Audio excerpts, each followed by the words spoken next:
আসসালামু আলাইকুম। কোনো এক শুক্রবারের কিছু ঘোরাঘুরি আর কিছু কেনাকাটার ভিডিও নিয়ে আজকের ব্লগটি সাজিয়েছি। বহুদিন ঘুরতে যাওয়া হয় না, আজকে বিকেলে একটু সময় পেয়ে চলে গিয়েছিলাম ছোট্ট ছেলেকে নিয়ে ঘুরতে। যদিও ভিডিওটা গত সপ্তাহের, কিন্তু শেয়ার করা হয়নি। ভাবলাম আজকে আরেক শুক্রবার ভিডিওটা শেয়ার করি, হয়তো আপনাদের কাছে ভালো লাগবে। বাসার এদিকে অনেক গরম থাকলেও বাইরে কিন্তু তেমন একটা গরম ছিল না। বিশেষ করে সমুদ্রের পাড়ে তো বাতাসের কারণে তেমন একটা গরম লাগেও না। আমরা বিকেলের দিকে এসেছি, এখনও সূর্য ডুবে যায়নি, কিছু কিছু মানুষ এখনও আছে, বাতাস আছে, বোঝাই যাচ্ছে আমাদেরকে দেখলেই। অনেক দিন পরে সমুদ্রে এসেছি, সেই যে ভাইয়ারা এসেছিল ফেব্রুয়ারি মাসে, এরপরে আর আসা হয়নি। কারণ ওই ঈদের মধ্যে গিয়েছি চট্টগ্রাম, এরপরে আবারও গিয়েছি। এই সুযোগ বা সময় কোনোটাও হয়ে ওঠেনি যে একটু সমুদ্রের পাড়ে যাব, একটু বাতাস খেয়ে আসবো।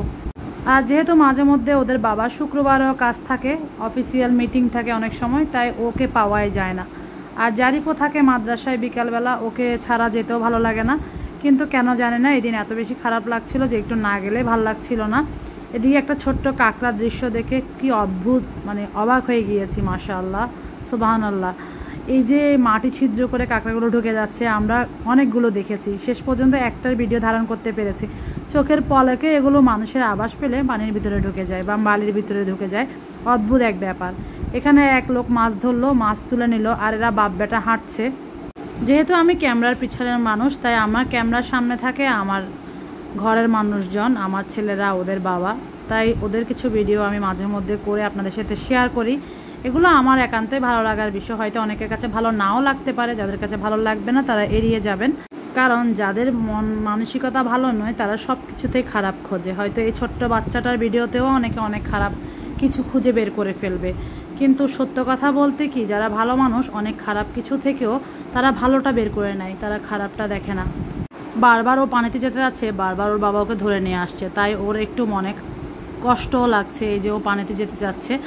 আবার বলছে আমার পায়ে বালি লেগে গিয়েছে, তো বাপ বেটা মজা করছিল আর কি, ভালোও লাগছিল। আর বারবার বলছিল যে জারিফ আসলে ভালো হতো, জারিফ আসলে ভালো হতো, জারিফকে নিয়ে এটা করতাম ওটা করতাম। জারিফ থাকলেও পানি ধরতে পারতো, শামুক কুড়াতে পারতো, কিন্তু আমাদের সাথে সে সেটা পারে না।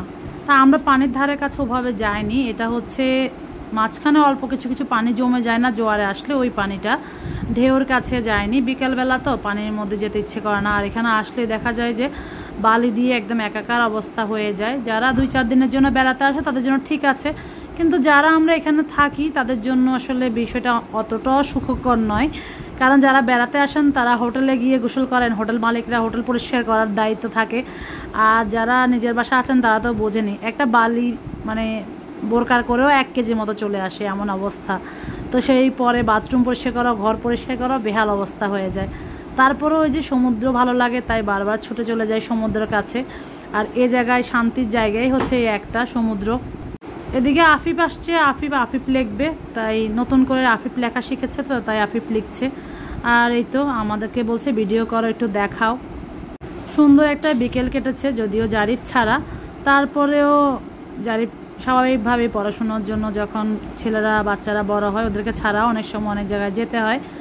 তো পরে আমরা সিট নিয়ে এখানে বসেছিলাম, বেশ কিছুক্ষণ বসে থাকার পরে আমরা আবার একটা রেস্টুরেন্টে নিয়ে এসেছে। আমি বলেছিলাম শুধু 1 কাপ চা খাবো, আর কিছুই খাবো না, কিন্তু ছেলে বলছে যে ছেলে নাস্তা করবে, তা নয়তো বাসায় যাবে না, বাইরে ঘুরতে আসছে, নাস্তা না খেয়ে কেন যাবে। পরে ওদের বাবা বললো তোমাদেরকে নতুন একটা জায়গায় যাবো, এখানে রোজার সময় আমাদের ইফতার পার্টি ছিল, ওখানে খাবারের মান ওর কাছে ভালো লেগেছে। ও তো বাইরের খাবার একদমই পছন্দ করে না, কিন্তু কেন জানি না ওর কাছে নাকি এখানকার খাবার ভালো লেগেছে। সবচেয়ে বড় কথা হচ্ছে এই জায়গায় বসে বসে সমুদ্র দেখা যায়।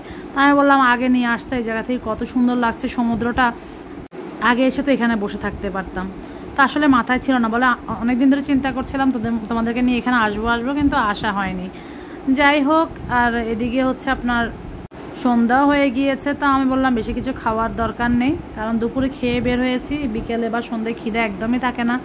আমি বললাম একটা কফি খাবো, আর জারিফকে ছাড়া যেহেতু এসেছি আজকে আর তেমন কিছুই খাবো না, পরে ইনশাল্লাহ এক সময় জারিফকে নিয়ে আসবো, জারিফের পছন্দ মতো খাবার খাবো, নাস্তা করব। যতই হোক মায়ের মন তো মা সন্তানকে ছাড়া খেতে পারে না, এটা সত্য কথা। সন্তানরা অনেক কিছুই করে ফেলতে পারে মা বাবা ছাড়া, কিন্তু মারা পারে না সেভাবে করে। তবে এখানে এই জিনিসটা দেখে সত্যি অবাক হয়ে গিয়েছি। তার ছেলে মেয়ে হবে বা যেই হোক, জামাই হোক, বউ হোক বা ছেলে বউ হোক, যেই হোক, তারা তার মাকে এভাবে হুইল চেয়ারে করে নিয়ে এসেছে সমুদ্র দেখাতে। এই জিনিসটা দেখে সত্যি অবাক হয়ে গিয়েছি। এখনও সন্তানরা মায়ের ভালোবাসার গুরুত্ব দিচ্ছে, এটা দেখে কত যে শান্তি লাগছে। যদিও আমরা আমাদের মা বাবাকে নিয়ে কখনো এরকম ঘুরতে আসতে পারিনি, সেগুলো অনেক দুঃখের কাহিনী, সেগুলো বলার মতো সময় সুযোগ কোনোটা এখন হয়তো নেই।